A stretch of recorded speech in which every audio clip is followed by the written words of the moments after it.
Welcome back to Uthanax Legion, a division of the Kolat Information Network.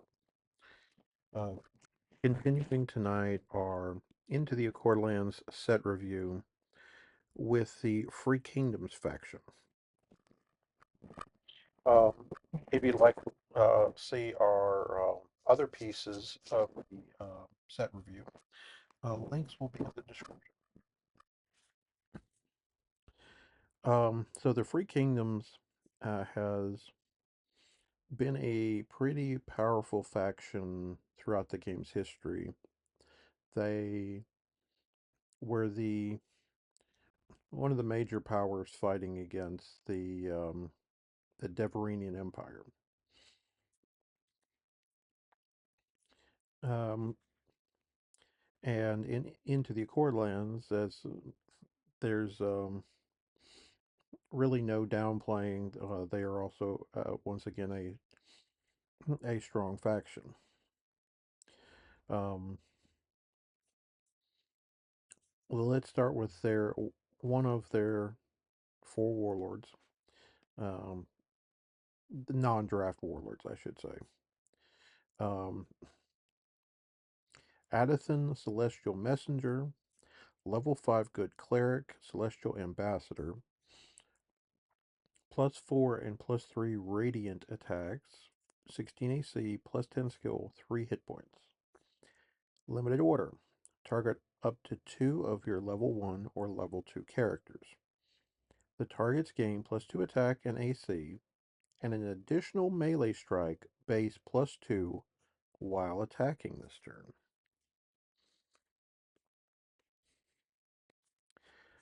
So, one of the Free Kingdom's long-standing um, abilities has been to make your lower level characters stronger.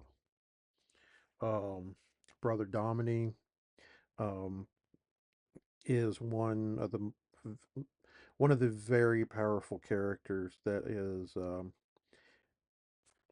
very difficult to get in ancients because they're very he does some very dirty things to your frontline characters. Um, and so and there are several others. We're going to see several other cards in this set that are going to increase the strength of your frontline characters. Um, Now, strength wise, I think this is a very strong warlord. Um, Being able to increase to one to two of your level 1 or 2 characters +2 attack and AC is similar to some of the effects that we saw with the Deveranians. The additional melee strike while attacking is also very good. Multiple attacks um, has always been a good ability, um, provided that the characters can live long enough. Uh, Giving the additional uh, AC bonus is important to try to lower lower your opponent's ability to hit that character. Um, Clerics have always had a strong pool of cards to help protect your characters. So this whole package together, Cleric Warlord, ability to buff your lower characters, um, really sort of pulls all the package together. So yes, you will see this across the table from you. Free Kingdoms was quite popular back in the day, and I expect it to continue to be so. Um, Definitely a beat stick, and thanks to Lynn Hunter, this is an amazing piece of art.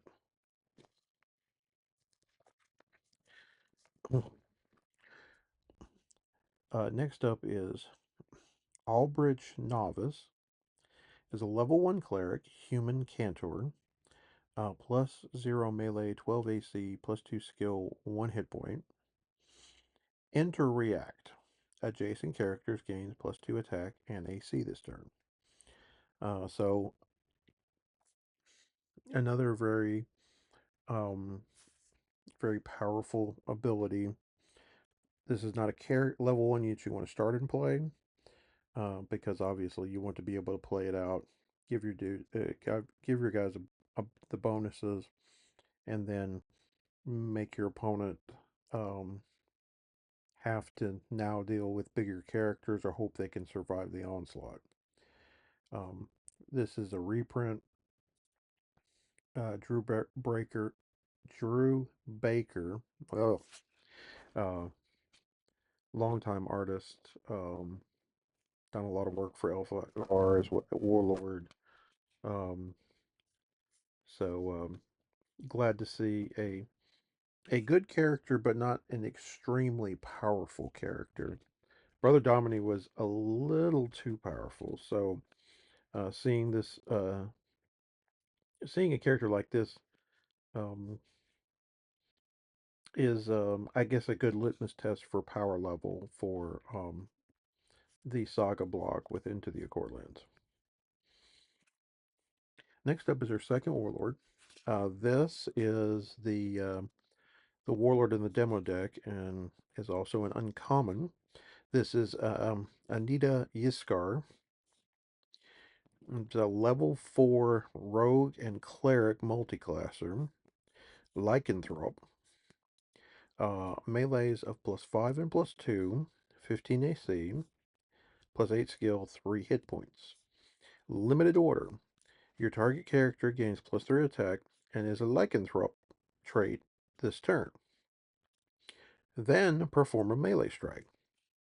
So you give them a bonus. You make them a Lycanthrope, which doesn't matter in the current card pool, if I remember correctly. Um, Obviously,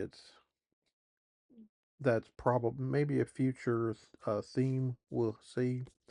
But then immediately getting to perform a melee strike is great. Um, you can use this on Aneta if it makes the front line, or you can use it on one of your other characters. Um, this is again for the uncommon warlord in the set. It is powerful on theme, nothing broken, um, very flavorful. Um, I'm not sure how much constructed playability this warlord's going to see, um, but I definitely would like to experiment with it. Um, um, the Free Kingdoms have always had a section of lycanthropes in their history. This is very unflavored for them, so um, a cool throwback and or continuation, if you will. Next up is Ardent Griffin. It's a level 2 good fighter, beast scout, +1 melee attack, 13 AC, +2 skill, 1 hit point, limited order journey. Simple, straightforward, easy to teach a new player. Um, Having move a movement ability that doesn't spend the character, lets you rush to the front line and start hitting things on flavor for fighters. I like that they kind of cross the idea of the Griffin, the mounts that we saw in the history of the game, with a character. So I think that's quite cool, and I like it. Heather Burton with another nice piece to add to the Warlord collection. Next up is Arika Ketchum. Um, no relation to Ketchum. Um, level 3 good wizard, human apprentice, plus 0 melee, 13 AC, plus 5 skill, 1 hit point. Enter spin react. Search your deck for a familiar, reveal it, and put it in your hand, then shuffle. So, the free kingdoms usually do not have a lot of wizards. It's definitely something that they're not, it's rare. Um, so, usually, um, the free kingdoms are made up of fighters and rogues, um, and clerics. Typically, clerics or, paladins, stuff like that. So this is rare for them. The ability to fetch a familiar is, I guess, it's going to be based upon how good or what familiars are available. Um, because this is not a very strong level 3 character. Um, so we'll have to see if there are good or powerful familiars that you want to be fetching out of your deck. Um, right now, I don't see this as something to um, include in any sort of basic build that I would be looking at for this first set. Next up is, if I remember correctly, this is one of the cards. I believe this is one of the cards from the Gen Con 2023 preview decks that they used. Um, Birdsong Druid. This is a level 1 good cleric. Lycanthrope Druid. Plus 2 melee attack, 12 AC. Plus 2 skill, 1 hit point. Has an enter react. Name a card type. Target opponent reveals the top card of their deck. If it's the named type, your target Free Kingdoms character journeys. Um, so there is a particular Warlord, which is also from the Gen Con 2023 preview deck, that goes hand in hand with several of these cards. And it makes a lot of sense because it gives you the foresight to to to to see what's coming. Um, Again, this is probably a character that is going to get more value for you by not starting it in play because of the enter react. Um, but uh, plus 2 attack, 12 AC is pretty good stats for a level 1. Um, Definitely will see play in the one specific deck that I'm talking about. Um, we'll see if how all the other pieces fit in the other decks, if at all. Next is Brightwing. This is a level 5 cleric dragon. Good dragon. Radiant attacks of plus 8 and plus 4, 15 AC, plus 9 skill, 3 hit points. Unique and unarmed. Limited order, journey. Limited order, target your character. Heal the target. The target may journey.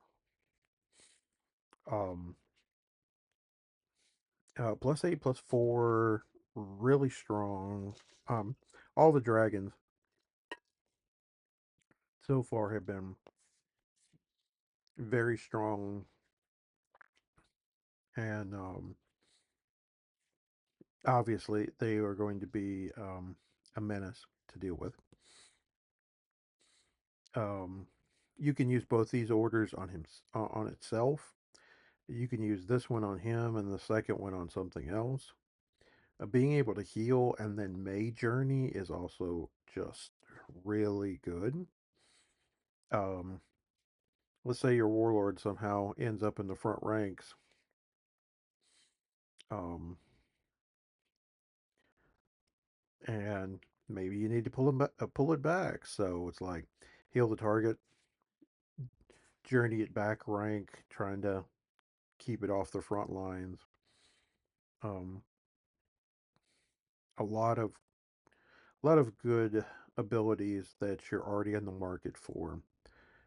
If you can play if you can play a level 5 consistently in your deck. Um, another Lisa Hunt piece, doing fantastic work. Next is Crowdland Strategist. It's a level 2 good rogue, human tactician. What is this, L5R? Oh, wait. Plus 2 melee, 14 AC, plus 3 skill, 1 hit point.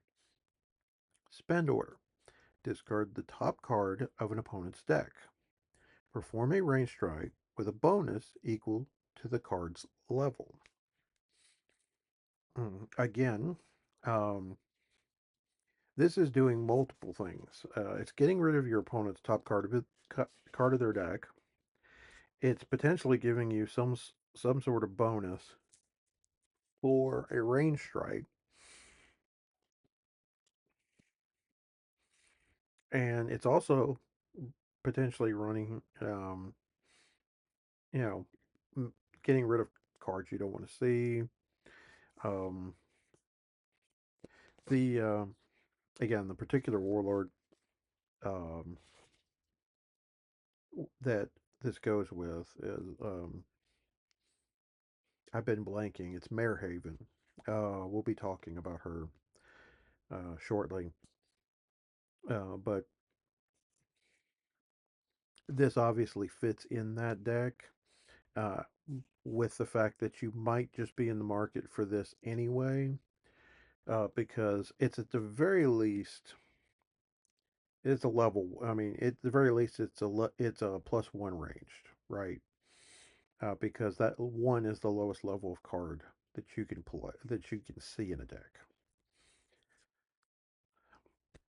If you hit that item though, something that's like a level 6 or a 7, that bonus is huge. So, um, again, I like this. I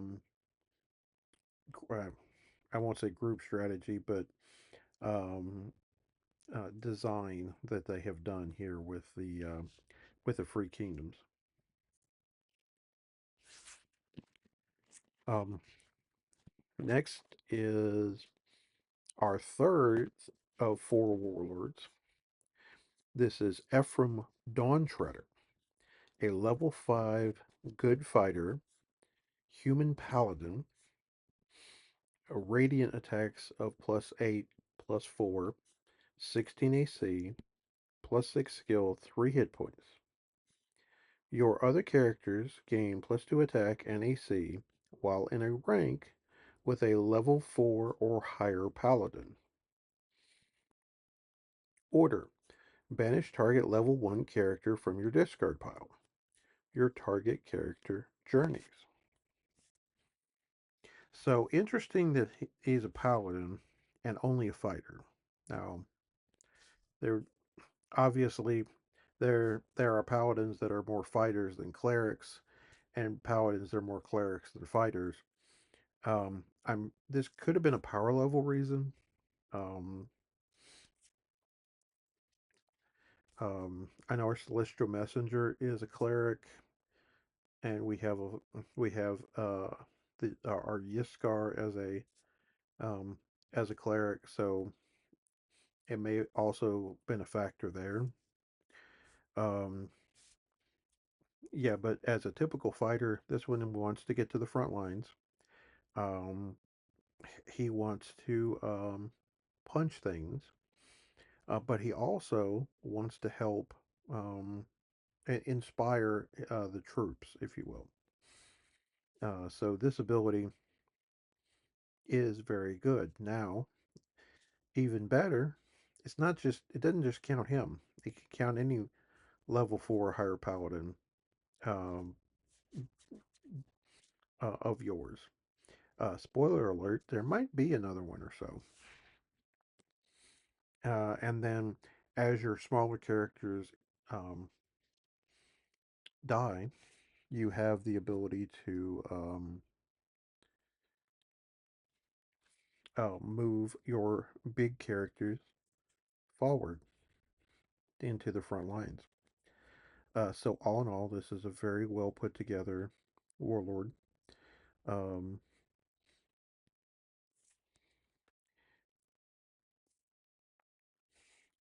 this is the one. This is the one between it and our celestial messenger that wants to be in the front ranks, doing that kind of bashing, while she wants to be farther back, protecting the group. Um, but both of them, I think, really, it's like the character base fits aggressive styles for both of those. Um, your action and items are going to be different, obviously. This one being a fighter, um, and the Celestial Messenger um, being a cleric base. Um, but they are going to have both aggressive shells that are good for aggressive strategies.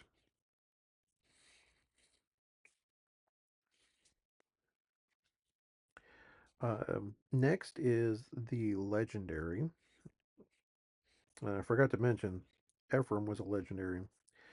Um, Next is the legendary character, Field Marshal Malexin. Level 4, good fighter, human paladin. There it is again. Plus 10 and plus 5 melee strikes, 15 AC, plus 7 skill, 2 hit points. Opposing characters suffer disadvantage on range strikes rolled against Field Marshal Malexin. Your characters in this rank um, inflict an additional wound with melee strikes targeting higher level characters. Um, so particularly in this instance, obviously rushing into the field of battle, very low regard to one's own safety. Uh, I really like the top ability, right? The secondary ability, um, the inspiration of um, fighting the good battle against the higher level characters, which is usually um, very much we like in the Free Kingdoms. The higher level characters want to give an ability to the lower level characters to inspire them. Um, and so this secondary ability not only is very much on theme for them, but uh, is also um, very strong into certain decks that want to put all their big guys up front, or maybe they're just falling forward, whatever. So this is a great, um, powerful legendary. Next up, we have a banger of a reprint. Graham Hayward. Um, Level 3 Good Rogue Human Scout. Melee attacks of plus 3 and plus 0, 14 AC, plus 5 skill, 2 HP. While adjacent to an equal or higher level Free Kingdoms character, Graham Hayward gains marksmanship plus 5. I'll explain in a minute. Spend order. Perform a plus 3 range strike. Perform a plus 0 range strike. So marksmanship is a feat. Um, the options are so you must succeed with a DC 20. You add the modifier to the skill level, and so for Graham, you would need a 10 or better. You get the option of targeting a character one rank farther away, um, or plus 5 to the ranged strike roll, or it inflicts an additional wound if it hits. Um, Marksmanship always had the most text as far as options, and he's been very good for quite some time. Um, I don't expect that to change here. If you are more into the uh, shoot 'em from downtown um, style deck, stay as far away as humanly possible, um, mess your opponent's ranks up this way, um, then you will enjoy stringing a bow with Graham. So he's back. Okay, next is Heresy Huntress. This is a level 2 evil cleric, human zealot, plus 3 melee strike, 13 AC, plus 3 skill, 1 hit point. Magic resistance plus 6. That ability is limited react. After this character is targeted with a spell, succeed with a magic resistance check of DC 20 to cancel the spell. So a spell is either a cleric or wizard action card, or any action that says it counts as a spell.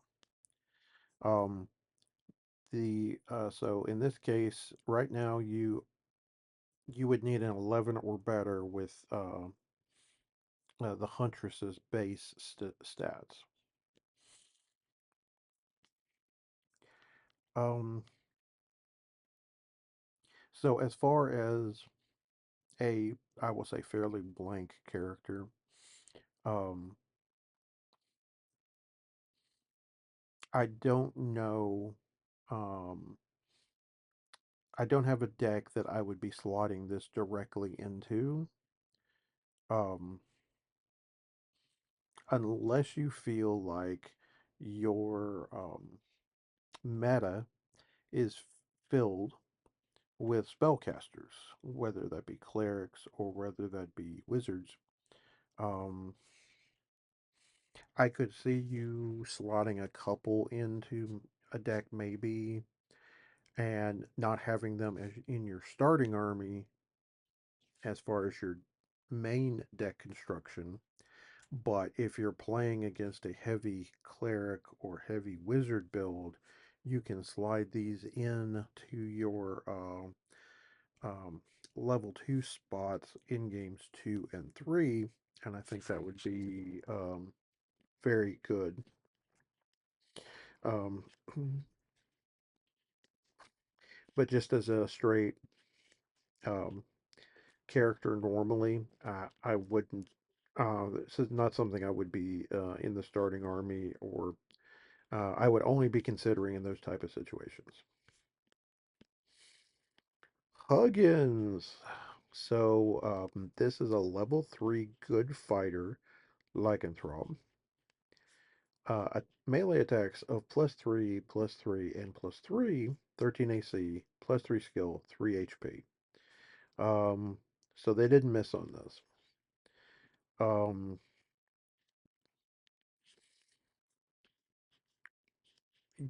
just a strong, efficient, very easy to understand um, fighter. Um, mostly lore, nothing really else. Huggy Bear is gonna start punching things, flat out and simple. You will see him in 5e period. Um, Next is Keen-Eared Sentry.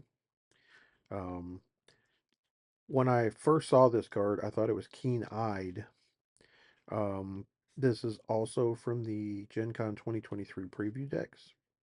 So level 1 rogue, um, good rogue, human scout, +2 melee attack, 11 AC, +2 skill, 1 hit point. Has stealth +9. Um, so I reviewed what stealth does in a previous episode, but I usually go over. Um, so the change to stealth is you can maneuver this character into your opponent's front rank. You do not need to do a stealth check. Um, a limited react after being targeted with a strike. Succeed with a stealth check to cancel the strike.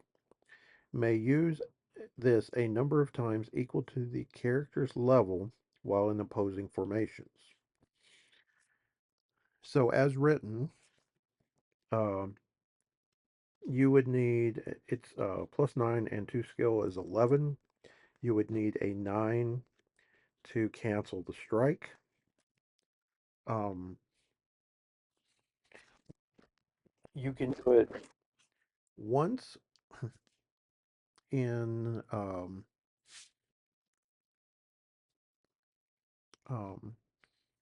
once in your formation, and then up to their level, um,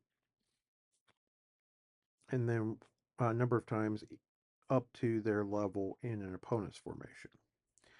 Um, so they made it as limited as normal, as you can only use it once, but then they give this strategic bonus.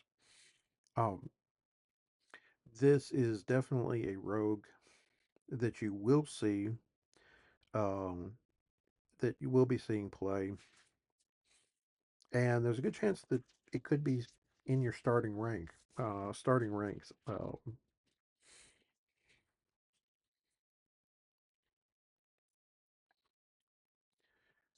Next is Lenora. This is a reprint from 4th edition. It's a level 1 rogue lycanthrope. +0 melee, 12 AC, +1 skill, 1 hit point. Limited order. Lenora gains an additional melee strike, base +0, while attacking this turn.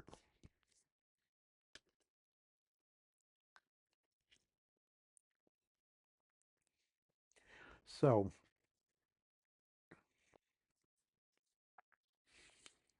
we already have characters um, that we can play in the front rank, adjacent, buff your characters in the front rank. You've got a warlord that lets you target first and second level characters and give them a attack and AC bonus. Um, you have a warlord that gives a character a strength bonus, makes them a lycanthrope for the turn, and then they can attack. And now Lenora here has the ability to give herself a basic, an additional um, base 0 attack this turn. What could possibly go wrong? There's a lot of stacking of bonuses here, um, and it's quite powerful when you're able to get all those interactions together. Now, Will you be able to get all those interactions together before she dies? Well, that may be questionable, but there's definitely a lot of power involved with each of these various pieces if you can put them together.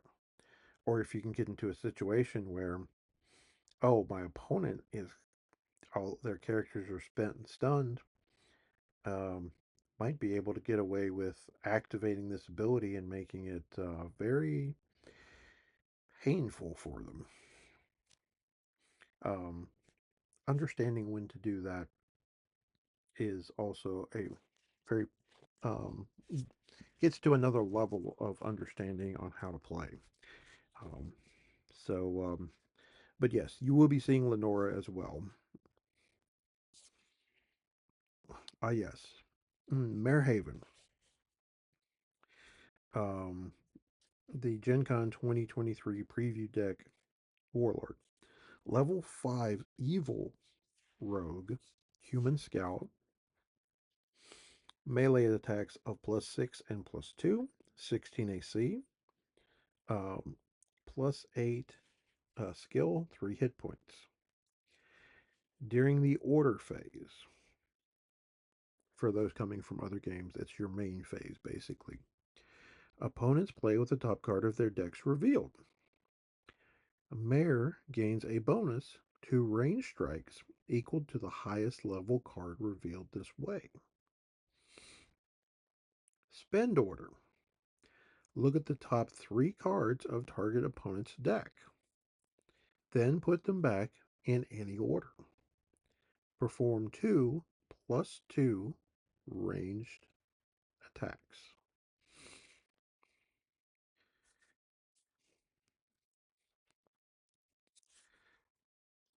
So obviously, Marehaven is quite good. Um, she is your rogue and range strike option, getting the ability to see your opponent's top card, um, and which helps out your other abilities for your other cards that we have seen so far with the Birdsong Druid and the Tactician. Um, Gives you a lot of foresight and knowledge on how to attack things. And then, your spend order, you technically, it's like if you look at the top 3 cards, if you want to leave them in that order, fine. Put them right back in the same order, and then do 2 +2 range strikes. Um, Plus the bonus of whatever the um, highest level card that's on top of their deck is.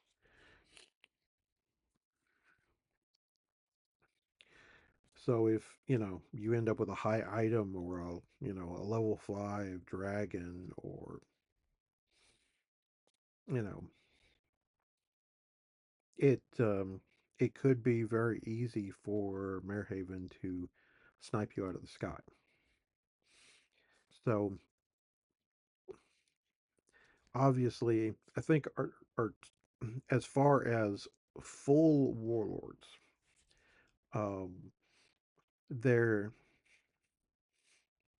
both the rare warlords, our Celestial Messenger and Marehaven, both very good. Uh, Ephraim um, is also very good for a fighter. Um, so there's a lot of potential with our warlords um, within the Free Kingdoms to be a very strong deck in Saga. Speaking of a gentleman who goes back quite a ways, Percy Dorn is a level 1 good fighter, human ranger, +1 melee attack, 11 AC, +0 skill, 1 hit point. Spend order, perform a +0 range strike. Um, so you have a bunch of level 1 characters. Mhm. that are either tried and true or have very strong abilities for you to choose from. So it's really going to depend what your strategy is.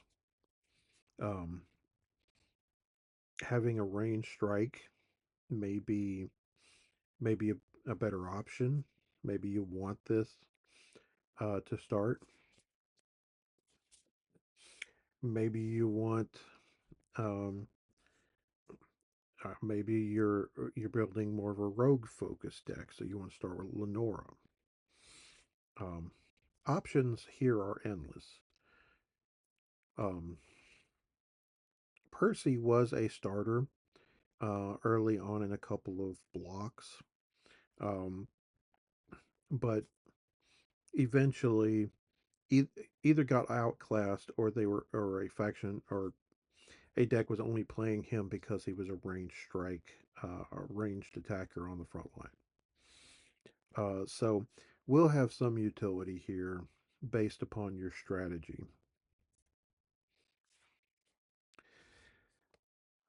Next is another reprint. This is Sangucorn, a level 4 evil rogue monster.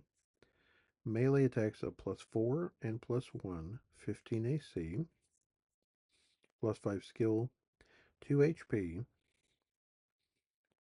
unarmed, inflicts an additional wound if the roll is odd on melee strikes. Limited order, move forward 1 rank. And this is an uncommon. I think originally it was a rare because I have several copies of the older version.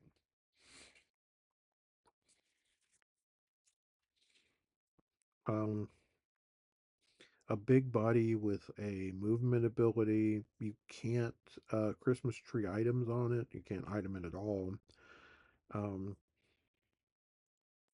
and has the ability to potentially um, double wound instead of single wound on an attack.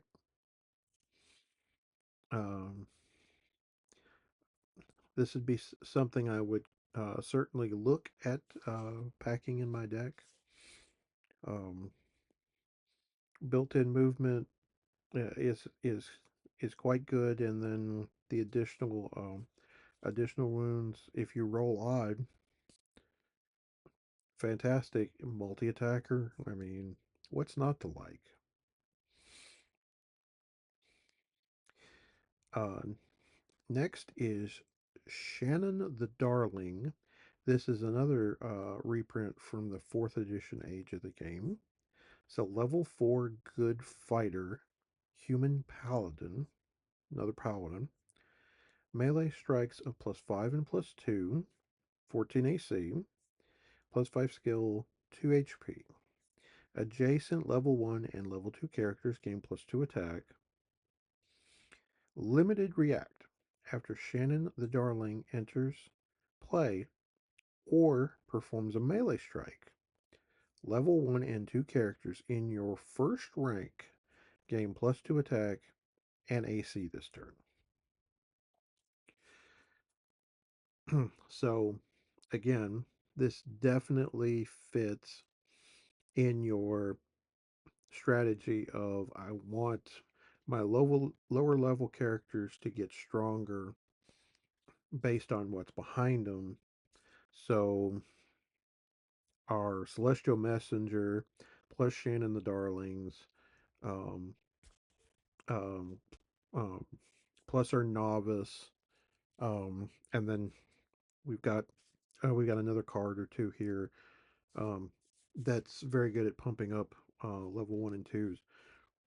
You're going to be swimming in higher level characters that buff your lower level characters. Um, so while the theme is um, opposite with the Deverinians, this leads to some very strong um, swarm decks using lower level characters getting buffed by higher level characters racing to the front um, to m- make their make your opponent's life a a problem. So this was another very good reprint for for the set.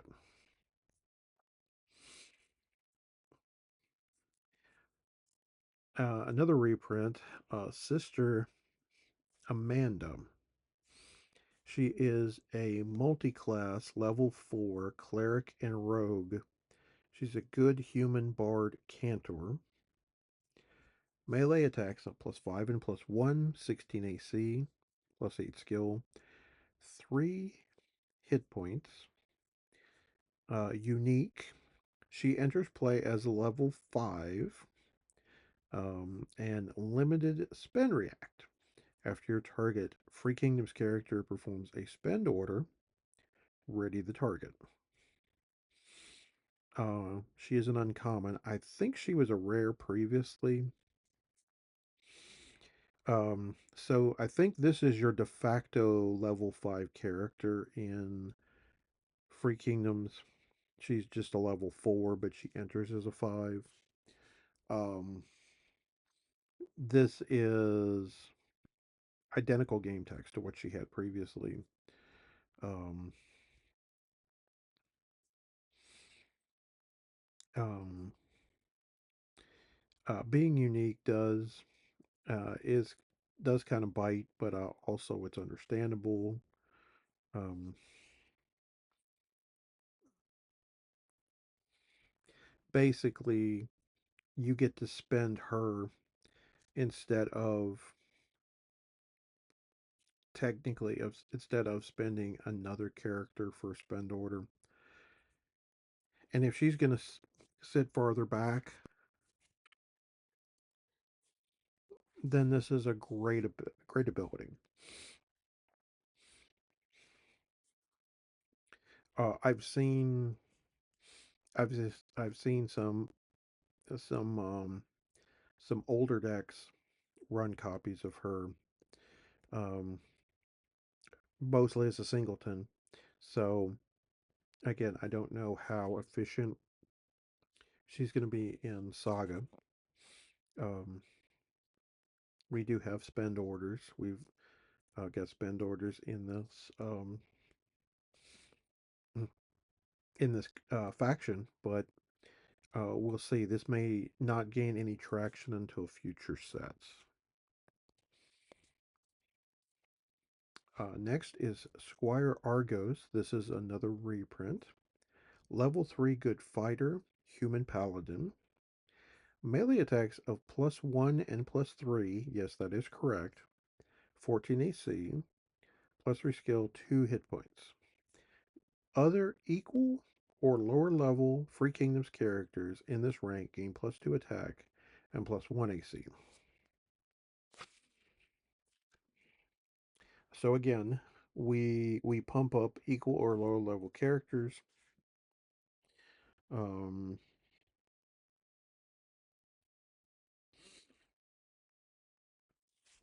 there is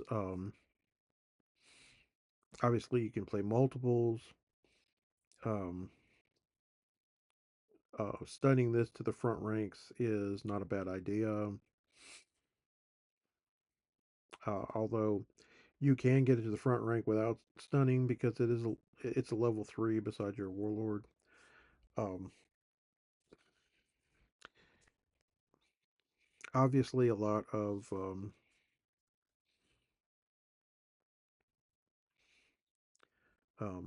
of these effects really help your front. Is going to help your front ranks, and your opponent's going to want to target these and may not be able to kill any of these. So, um, again, that's going to be a pattern for you to see and deal with. Do you want to deal with the lower level characters first and then deal with these, or the other way around? Um, but a nice reprint that continues to evoke that theme. Um, Next is Um, TFK Brigand. This is a level 1 evil rogue human thief. -2 melee strike, plus or 8 AC, plus 0 skill, 3 hit points. Strikes targeting TFK Brigand inflict an additional wound. Spend order. Stun TFK Brigand. Perform a +0 range strike. Um, Robert Migley, 2023 Gen Con champion. Um, so I don't know whether he won the. Um, I assume that it's Ancients that he won. Um, this card is hard to evaluate. Um, Very easy to hit at 8 AC normally. Um, -2 attack, not unprecedented. There have been characters previously that have that. Um, 3 hit points is a lot for a front rank character, but any strike that targets him is um,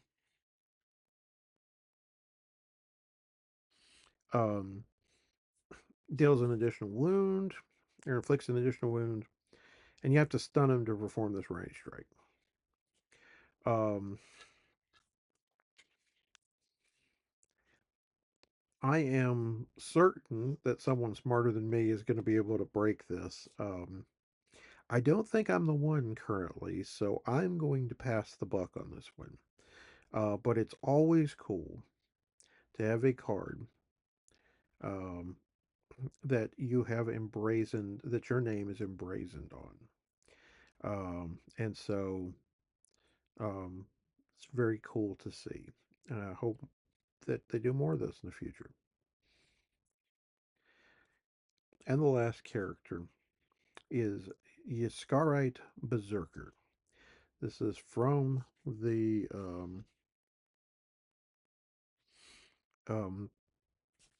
um, this is from the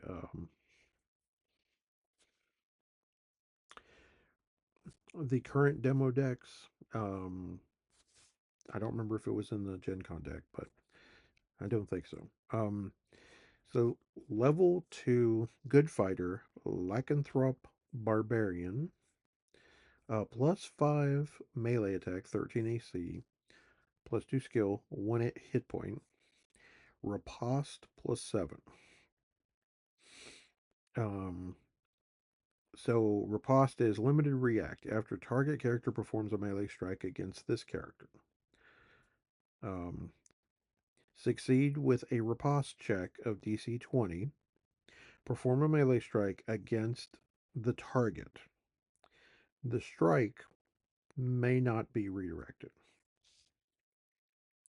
So, based on this stat, you're going to need an 11 or better to be able to do a riposte. And of course, this happens after damage is dealt to you. So, if the character dies, then you don't get it. Again, very simple card to understand. The riposte ability may doesn't always come up. Most of the time, they don't want to swing at it. Obviously, uh, if they can help it, they just don't want to invoke that. But +5 is kind of hard, for them to deal with if it hits. So, all right. So that is all of the Free Kingdoms non-draft characters in this set.